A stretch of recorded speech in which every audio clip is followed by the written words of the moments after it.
So every year, except for last year, and unfortunately, except for this year, my husband and I go to a urology meeting because he's a urologist.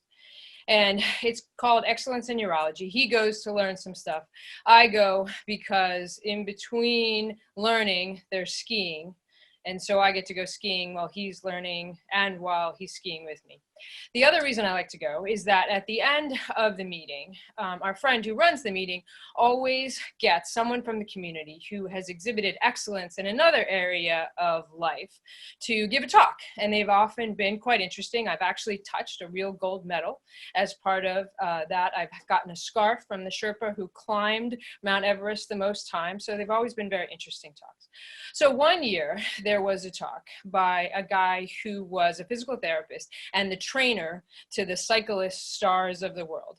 And he was telling us a story about a woman that he was helping, someone from the local community. She was a physician colleague of his, and she was having trouble because she was having knee pain or something whenever she was biking.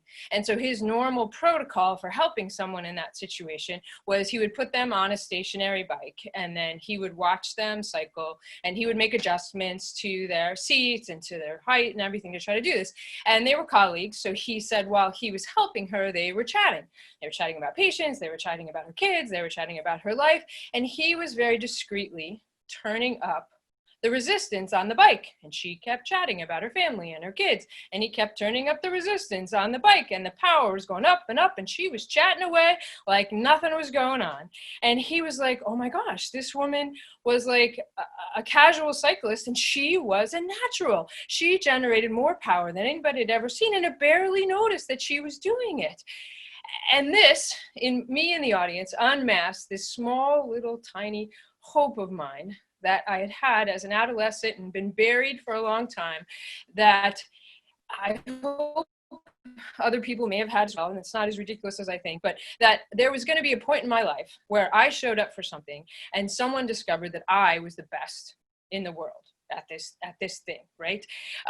It hasn't happened for me yet, but there was a period in high school where I thought that maybe it might have happened. Right. So I signed up for the track team when I was a sophomore in high school, just because I wanted something to do. I was coming off a case of mono. So my sophomore year, I kind of wasn't expected to do a lot.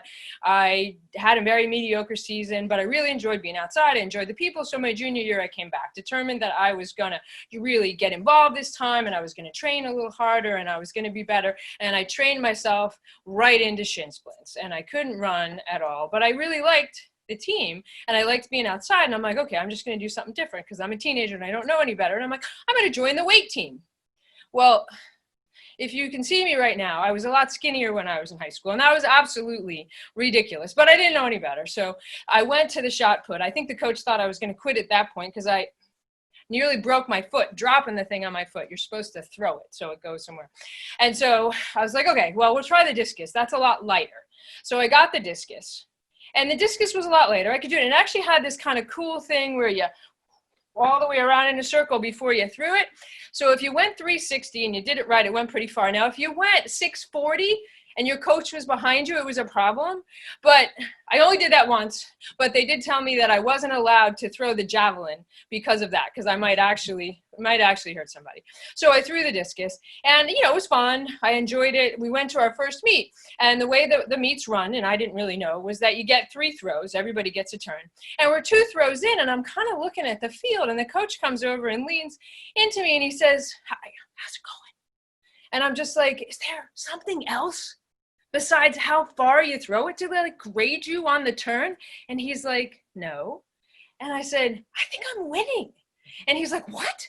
And I said, I think I'm winning. And sure enough, so my very first discus meet in high school, skinny me wins the discus. And I'm like, oh my gosh, here it is. I'm like, I'm going to be like the best in the world at discus, which is ridiculous.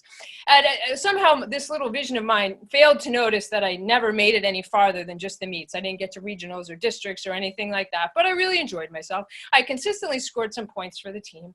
And I went into college, which was a Division III school back when you could just walk onto a sport.